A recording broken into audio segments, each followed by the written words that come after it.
welcome back to my channel. Welcome to my channel if you are new. It's time for another mukbang. But before I start making some fried ramen, which I thought I would show you how to make, just look at this beautiful mess outside my. Can you even see this? I don't even know. Let me bring you closer. Are you guys seeing that? Isn't that just a beautiful mess outside of my kitchen window? I'm loving it. It's beautiful. Look at that. That's the house I bought and had torn down. I will explain all of that in this video when we get to eating. But right now, let me turn you around and show you how to make fried ramen. So to start this off, I'm going to let you know I have not made fried ramen since high school. So I'm kind of playing it by ear here. But what I've done is I've taken 2 packs of ramen and I've just boiled them on the stove as normal. So now I just have them in my frying pan. Now I'm going to take some butter.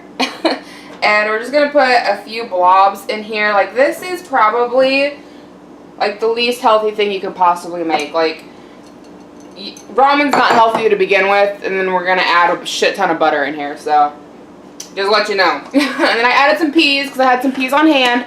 So, why not? And then we're going to turn on the burner. And get this going here. And that's all this is. Maybe even calling this fried ramen isn't the right way to call it. I don't know. This is what I've always called it, as fried ramen. And then we're going to take our flavor packet, and it doesn't take much. Like, a little bit of this goes a long way when you're doing fried ramen.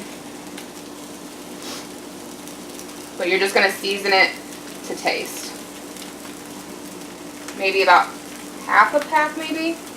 Or a whole pack. Apparently I threw a whole pack in there. I've got, you know, two packs of ramen in here, so 1 flavor pack probably will be more than enough for that. If you're doing 1 pack of ramen, do like half a pack, because, well, I'm telling you, it goes a long way. But we're just going to cook this until all of the butter melts and all the seasoning is cooked in. And any extra water that was in there is going to really cook out. I feel like maybe this is going to need more seasoning to it. This is the chicken ramen, and maybe that is why. But, like, I'm not seeing a lot of flavor in here. I remember doing this with the beef in high school, and I'm like, a little of that went a long way. But I feel like this maybe could use a little extra flavor. So I'm going to take my other seasoning packet. I'm not going to put the whole thing in, just a little bit. Well, this is what I said the last time too, and I'm putting the whole thing in, so we'll see how it works out. If I can open it. A little extra. There we go. I'm starting to get that nice sizzle going. That's what we're wanting. Okay, most of my butter has cooked down. There's not much liquid left in the bottom of the pan, which is what we're looking for. And I think it's time to plate it.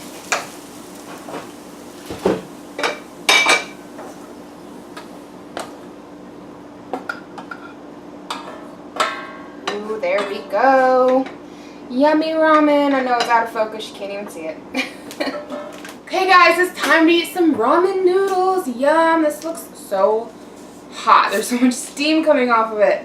I have not used chopsticks in ages, so we'll see if I don't embarrass myself or not. I was watching Sweetie Snacker 89 last night. She did like a sushi mukbang, and she said she didn't know how to use chopsticks. I was like, girl, same. It's been, I'm not saying I don't know, I do know how to use them. It's just been a long time since I've used them. See if I can pick up a pea. There we go, I can get it. Mmm, yum. First bite.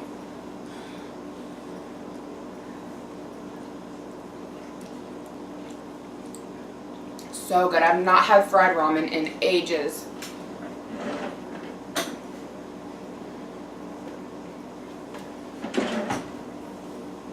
Needed to get a little dishcloth to wipe my mouth with, because this is crazy. Like I said, like, this is like a heart attack on a plate. All that butter. See, this is my problem with chopsticks, is keeping them lined up. They always move around on me. I actually picked this up the last time I went to a Chinese buffet, because I knew I wanted to do this mukbang.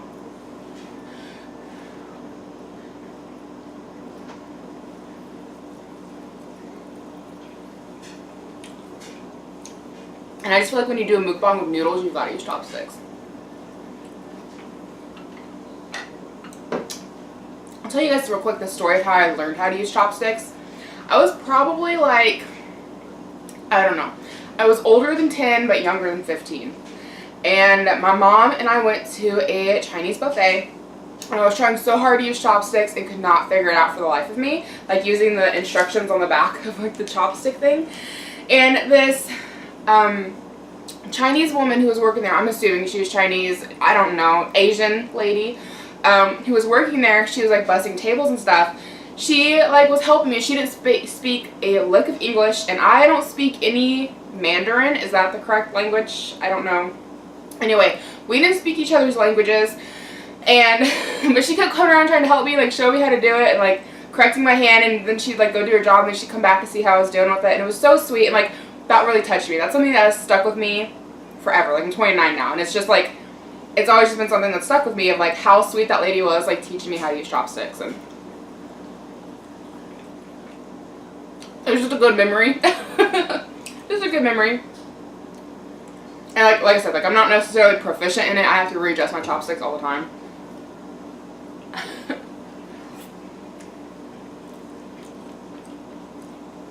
They cross a lot. And I mess them up, but that's okay. So anyway, let me know in the comments below if you've ever had fried ramen. Is this something you've ever eaten? I found out about it in high school. So like almost 10 years ago now. And I had a friend who used to make it, and I used to go to her house a lot after school, and she'd make fried ramen for us to eat. And I'd never heard of it before then. Before that, like I always ate ramen like the way you eat chicken noodles. Like it was in water. Like that's just how I grew up eating it.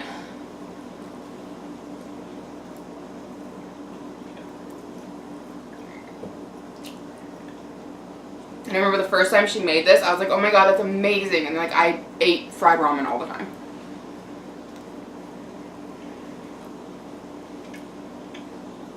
I'm hoping one of these creepy pictures of me, like, you know, when I'm staring and eating, hopefully one of these will work out as a thumbnail.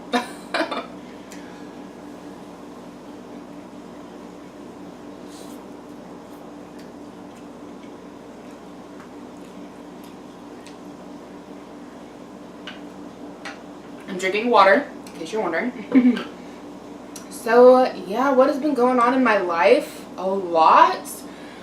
Glad you asked. If you haven't been watching all the videos I've been posting on my channel, you may not know this, but my next door neighbor's house caught fire. That would be the neighbors that I've never necessarily gotten along with. And my husband and I were able to buy the property for like $2,000 because the owners of it just wanted to get out from under it. The people who were living there, who are our neighbors, they were renting the place. And the owners just wanted to get out from under it. So we paid them $2,000 for the property. The property itself is worth a little over $8 grand, so I thought that was pretty good.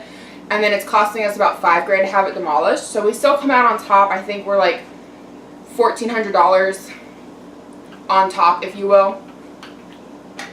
When it comes to pricing and everything, like I said, the place I think is worth like $8,450 if I'm correct. And we bought it for $2 grand, had it demoed for $5 grand, so that's at $7 grand. So we're still like 14, you know, above property value on our investment.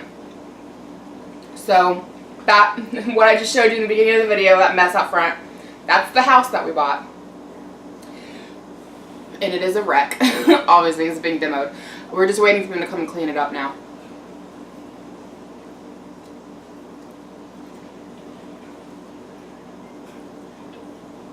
It's so messy. So anyway, we bought it because one, we don't want any more crummy neighbors, and two, our yard is very small. And so buying that yard and having the house demolished gives us a nice big yard. It is now big enough that if we wanted to get a riding lawnmower, we could. But it's still small enough that you could use a push mower, which is what we intend to do because we have a push mower. Like, mowing our yard before took like maybe 30 minutes. And now it's going to take a little over an hour to mow with a push mower. But that's fine. I'm okay with that. I'm just excited to have a big yard now. Because growing up, like, I had a pretty decent sized yard, or I should say my parents had a decent sized yard. Again, one of those where you could push mower it, but if they wanted to get a riding lawnmower, they could. And I, like, spent so much time in the backyard as a kid. Like, I loved being out and playing in my backyard. And I want my son to be able to have that. Like, I had a trampoline that I lived on. And I want to be able to get him a trampoline. But, like, the yard we have now, like, there'd be no place to put one. So, I'm just excited about the whole thing. Plus possibility of getting a pool sometime. I'm super excited about that. But with buying this house and everything, if you're interested in, you know, more in-depth with the whole story of the house catching fire and all of that, like, I can leave links down below. I did a whole story time talking about the night that it happened and everything like that. So I can leave all that down below. See, crossing my chopsticks. Like I said, I'm not, like, super good.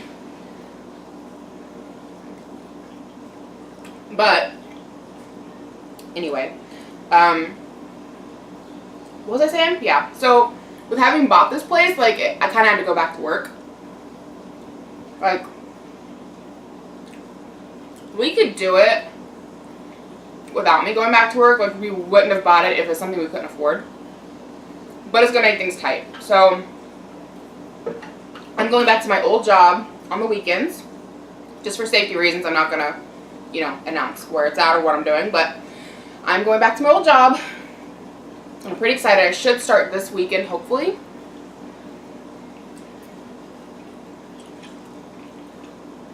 And that'll just, you know, give us what I make at my work will cover the payments on the loan and give us a little extra. So, and I'm just excited to go back to work, honestly. Like, I love being a stay-at-home mom. And I was a stay-at-home mom because, one, childcare is expensive. And two, I had to go to daycare when I was a kid, and I hated it.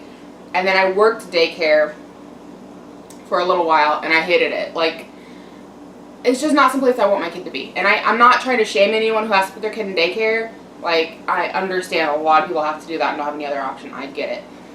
But since we had the option, like, I full on took it. Like, yeah, we had to, like, definitely learn how to live below our means. And we started donating plasma to help with, you know, money and stuff. But to us, it was just worth it to keep our kid out of daycare. And now, like, he's older. He's almost 2. And, like, I'm ready to go back to work, you know? Like, I think it'll be good for me. And it's only on the weekends and any day that my husband has off. Like, he normally works Monday through Friday. So, but this next week is 4th of July. So he'll have the 4th and the 5th off. So I'll probably work the 4th and the 5th. But otherwise, like, I'm just going to work Saturday and Sunday.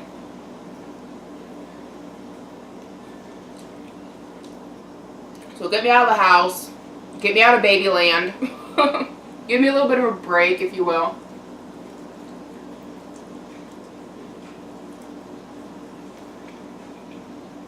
I mean, being a stay-at-home mom is like a full-time job. Because, like, babies always need something. Dogs need something. Something's got to be clean. Something's got to be cooked. Something's got to be put away. It's constant. And if you're not doing all that, like, you're playing with your kid, trying to teach him stuff, you know, like, it's a constant thing. And my husband is texting me. Oh, what he's texting me about, my car broke down, and we had to order car parts. So he just sent me a text and said that my car parts are on the way.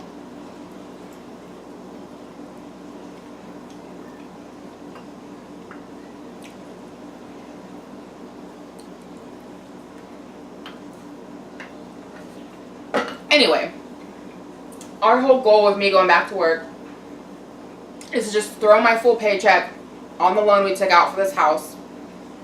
So we'd be making, like, double payments. I think we owe, like, $250 a month. We're going to be paying, like, $430 a month is how it should work out. Of course, that's before taxes. I'm not really sure how much I'll be bringing home after taxes. Be a bit less than that, but it's kind of the goal. And then any money I make on YouTube or dog grooming, going to throw that at the house as well. Just try to get it paid off as quickly as possible, because I'm also getting to the point where I need a new car. Like, my Grand Prix is getting old. It has over 200,000 miles, like well over 200,000 miles. And like, so far it's not really giving us any huge problems. Like, right now we have to fix the front wheel assembly. It's gone bad, but like, that's kind of, I'll call it a general maintenance for my car, because my car is technically one of those that, like, you're not supposed to drive in the winter. And like, when we bought the car 3 years ago almost, we had to replace the front wheel assembly. 3 years later we got to do it again, because we drive it in the winter. It doesn't just get parked in the garage, and that's messing up that part. So every 3 years pretty much has to get replaced.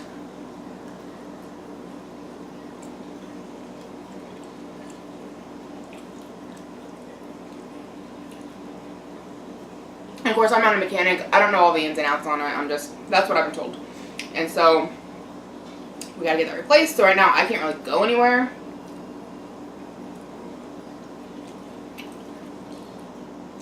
But hopefully this car lasts us long enough to get that house paid off, and then we can go get another car for me. I'm hoping, like, the last car we got a brand new Dodge Journey. But now my husband drives it because he has to go so far for work, and the Grand Prix, with being so high mileage, we just want to keep it around town. And I'm hoping, like, with the next car, like, I'm trying to talk my husband into us not buying a brand new car, because brand new cars are just overrated. I can tell you that. Like, I love the Journey, don't get me wrong. And the whole buying process was, you know, really fun and exciting, and getting to have it, like, custom made and get everything in it that we want. Like, that was nice. But at the end of the day, the bill we're stuck with, not worth it. Not worth it. And if I had it to do over again, like, we would have just went to, like, a used car lot. And that's kind of what I'm trying to talk my husband into this time, because, like, our original plan was I would drive the Journey, and then eventually, after the Journey was paid off, my husband would get a brand new car. Seems fair.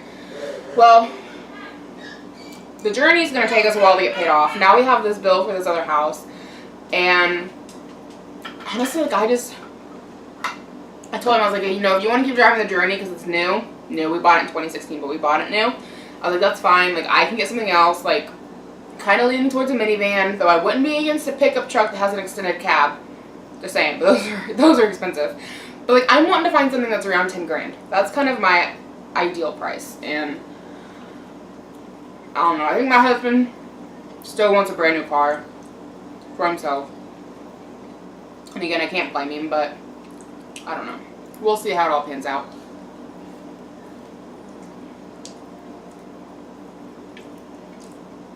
When it comes to cars, like, it's nice to have a nice one. But my requirements is that it works, you know, like, I want it to be safe and reliable, like, it's to get me from point A to point B. I don't need it to be brand new. I don't need it to be fancy. Honestly, all the high-tech stuff in cars now kind of, like, bugs me. Like, the Journey we have has, like, a touch screen in it, which is nice when you're sitting parked.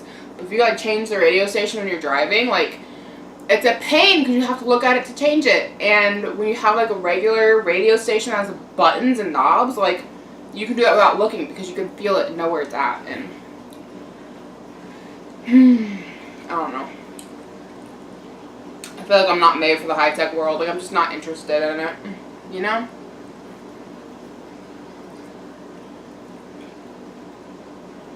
Which is so weird that I'm on YouTube, because, you know, it's on the internet and, like, kind of techie. It's taken me forever to get any good at editing. And then I ended up getting a Mac. And I put off learning how to edit on my Mac forever. And I wish I would have just learned sooner, because honestly, editing on a Mac is nicer. The editing system is nicer than it is on a PC. Because I did have an HP. I was using Windows Movie Maker for it. And, like, it worked. It did okay, but the Mac's honestly better.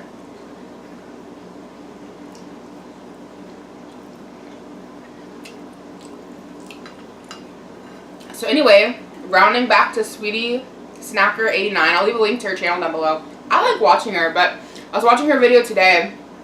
It was an In-N-Out mukbang, and apparently she's getting like a ton of hate. Like I didn't realize that, but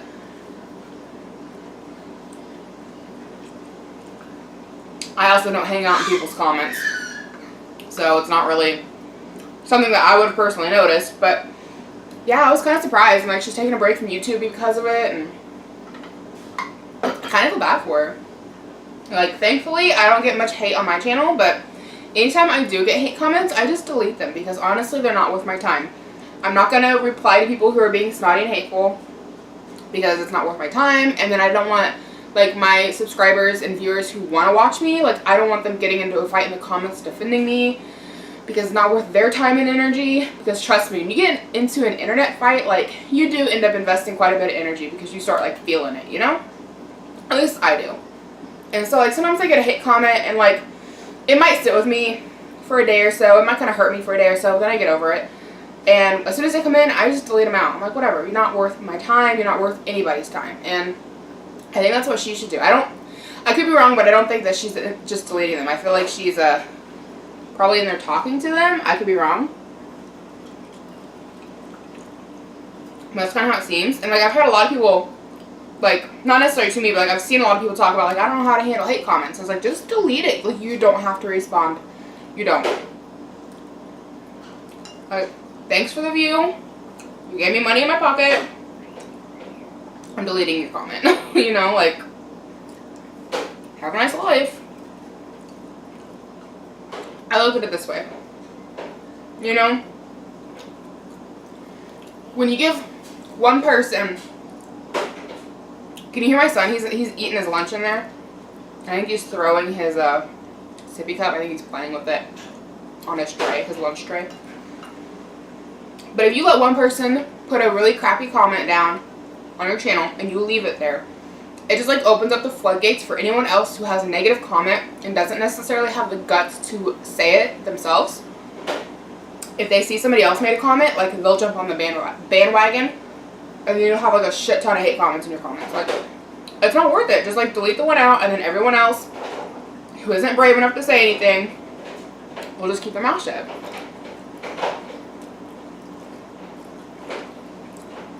Because like at the end of the day, like, it's just not worth anybody's time. It's really not. Like, my videos are meant to be entertainment. And if they're stressing somebody out and they don't like it, go away, click out. Like, nobody's making you watch my videos. Like, you know? I had somebody the other day who was like, you take too long to get to the point. Your video's too long, blah, blah, blah. And it's like, there's a timestamp, sweetheart. If you didn't have 5 minutes to watch my video, what are you doing on it? Okay, like, you only have yourself to blame. Okay? Okay. And I think I actually responded to that one, because normally, like I said, I just delete them out, but I actually just responded to that one, and I told them, I was like, if you don't like how I made my video, then go make your own. Because it was my video talking about how to fill out a money order, which is, like, my most viewed video, interestingly enough. But it is a little long-winded. It is a bit chatty. But when I made the video, like, I did not expect it to go viral. I don't know if you really want to call it that, but it's got, like, some 30,000, 130,000, I don't remember. It's got a lot of views on it. And if I'd known I was going to get that many views, I would have definitely put more time and effort into making the video. But I didn't expect it to get the views that it did. So, honestly, I didn't put that much effort into it. And I get people all the time telling me thank you for making that video, which I think is really sweet. Like, I think it's awesome I'm able to help people like that. But then I also get a lot of comments that are like, this is too long, blah, blah, blah, blah, blah. And it's like, there are other videos out there for how to fill out a money order. Go watch one of those if mine is bothering you. Like, you know? Your comment is wasted here. It's not worth my time. And I know those ones are kind of like considered constructive criticism probably. But the way I look at it is like the video's already made. This isn't something I'm doing on a regular basis. Your comment's not helping anything, you know? Like, they're just being annoying. So I delete those out. I get comments about being fat. I delete those out. I get comments about being dumb. I delete those out. I don't respond. They're not worth my time. They're really not. So if you have a channel and you got a lot of hate comments or you get any hate comments, like, just delete them out. Even if they hurt you, even if you want to come back with a rebuttal, I totally get it. Because I want to too. But at the end of the day, like, it's not worth your time. Just let it go. Not worth your time. Not worth your energy. Not worth your feelings. Not worth it. Just delete them out. And, yeah. So, I feel bad for Sweetie Snacker. I mean, I enjoy her channel. I think she does good stuff. But it's too bad that the hate comments are, like, you know, really getting there. I think I'm going to need a spoon to finish my peas. Because I'm not going to sit here and eat every single pea individually. We will be here all day. Ain't nobody got time for that.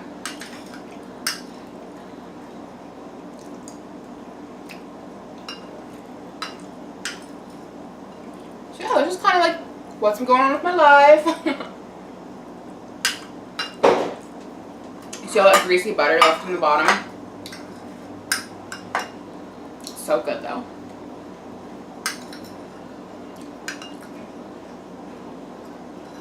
Last bite.